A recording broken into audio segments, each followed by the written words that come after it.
Hi friends, this is DP and you are watching MP study point.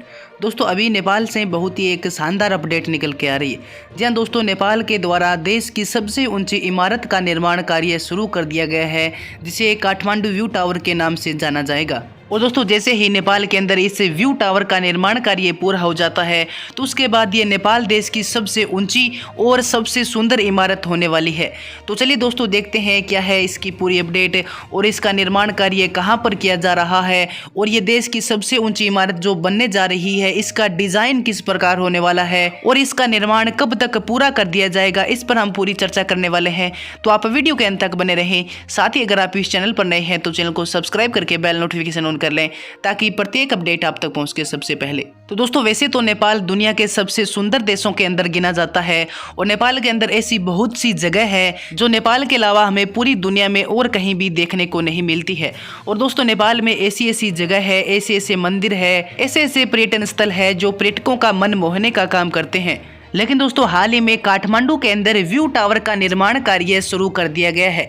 जी हाँ दोस्तों, रविवार से इस व्यू टावर का जो निर्माण कार्य है वो शुरू कर दिया गया है। और काठमांडू मेट्रोपॉलिटन सिटी ने कहा है कि राजधानी में जो ओल्ड बस पार्क है उसमें देश की सबसे ऊंची इमारत का निर्माण कार्य रविवार से शुरू कर दिया गया है, जिसे काठमांडू व्यू टावर के नाम से जाना जाएगा। और दोस्तों, ये जो व्यू टावर बनाया जा रहा है ये 29 मंजिला होने वाला है। जी हाँ दोस्तों, 29 मंजिला काठमांडू व्यू टावर को एक बार पूरा होने के बाद नेपाल की सबसे ऊंची इमारतों में गिना जाएगा। हालांकि दोस्तों, इस व्यू टावर का जो डिजाइन है वो काफी पहले तैयार कर लिया गया था। इसकी सारी रणनीतियां अब से पहले बन चुकी है। लेकिन दोस्तों, 2015 में जो नेपाल में एक भयंकर भूकंप आया था और इस भूकंप के कारण नेपाल की बहुत ही बड़ी बड़ी इमारतें तहस नहस हो गई थी। और वैसे भी दोस्तों, नेपाल के अंदर भूकंप के झटके सबसे ज्यादा महसूस किए जाते हैं और बहुत सी बार नेपाल के अंदर बड़े भूकंप भी आ जाते हैं, जिससे नेपाल की जो बड़ी इमारतें हैं उनको काफी नुकसान हो जाता है। तो दोस्तों, इस भूकंप की सिचुएशन को देखते हुए जो इसका निर्माण किया जा रहा है उसका जो पहले डिजाइन तैयार किया गया था उसमें भी कुछ बदलाव किया गया है। जी हाँ दोस्तों, अब इस नेपाल के व्यू टावर को इस प्रकार से डिजाइन किया जा रहा है ताकि अगर भविष्य में कोई बड़ा भूकंप आता है तो इस व्यू टावर को किसी प्रकार से कोई नुकसान नहीं होगा। जी हाँ दोस्तों, भूकंप के झटकों को देखते हुए और भूकंप जिस प्रकार नेपाल में तबाही मचाता है, इस सारी स्थिति को मद्देनजर रखते हुए इस व्यू टावर को डिजाइन किया गया है। और इसका निर्माण पूरा होने के बाद अगर नेपाल के अंदर कोई भूकंप आता है तो इस बिल्डिंग को कुछ भी नहीं होगा। और वैसे दोस्तों, इस भवन की जो आधारशिला है वो पिछले साल नवंबर में रखी गई थी। और दोस्तों, जैसा कि मैंने आपको बताया कि ये जो नेपाल की सबसे ऊंची इमारत बनने जा रही है ये 29 मंजिला होने वाली है।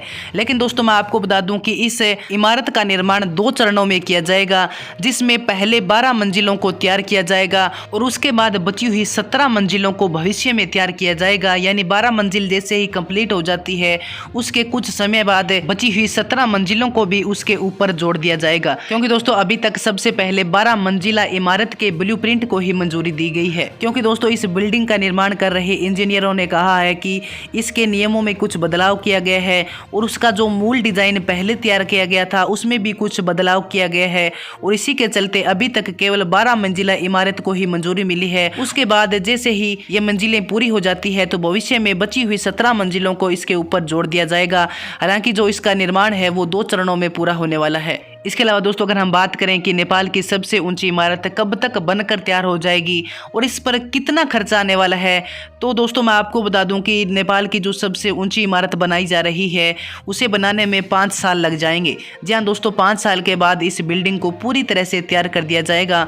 और वहीं दोस्तों, इसकी लागत की बात करें तो दोस्तों मैं आपको बता दूं कि नेपाल की सबसे ऊंची इमारत बनाने में कुल 7 अरब रुपए का खर्चा आने वाला है। जी हाँ दोस्तों, 7 अरब रुपए की लागत से नेपाल की सबसे ऊंची बिल्डिंग बनाई जा रही है। इसके अलावा दोस्तों, मैं आपको बता दूं कि इस इमारत में एक व्यू टावर के अलावा इमारत में पार्किंग की भी सुविधा दी जाएगी, क्योंकि ये इमारत वही होगी जहां ओल्ड बस पार्क वर्तमान में स्थित है। इसके अलावा दोस्तों, इस इमारत में हमें पार्किंग की बात करें तो दोस्तों मैं आपको बता दूं कि जो सार्वजनिक बसें हैं उनको भूतल पर ही खड़ा किया जाएगा, जबकि पहली और दूसरी मंजिल का उपयोग हल्के वाहनों के लिए पार्किंग स्थल के रूप में किया जाएगा। इसके अलावा दोस्तों, इस इमारत की बची हुई मंजिलों का उपयोग वाणिज्यिक परिसर आवास के रूप में किया किया जाएगा और इस इमारत में सिनेमा हॉल, स्विमिंग पूल और रेस्तारा का भी निर्माण किया जाएगा। तो दोस्तों ये नेपाल के लिए बहुत ही बड़ी बात है कि अब काठमांडू में देश की सबसे ऊंची इमारत का निर्माण किया जा रहा है और उसमें सभी हर प्रकार की सुविधा हमें देखने को मिलेगी।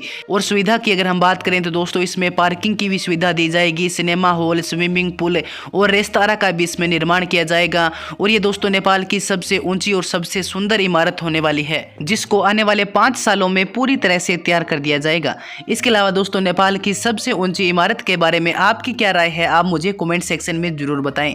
तो दोस्तों आज की वीडियो में इतना ही। अगर ये वीडियो आपको पसंद आए तो अपने दोस्तों के पास जरूर शेयर करें और चैनल पर नए हैं तो चैनल को भी जरूर सब्सक्राइब करें ताकि इस प्रकार की प्रत्येक अपडेट आप तक पहुंच के सबसे पहले।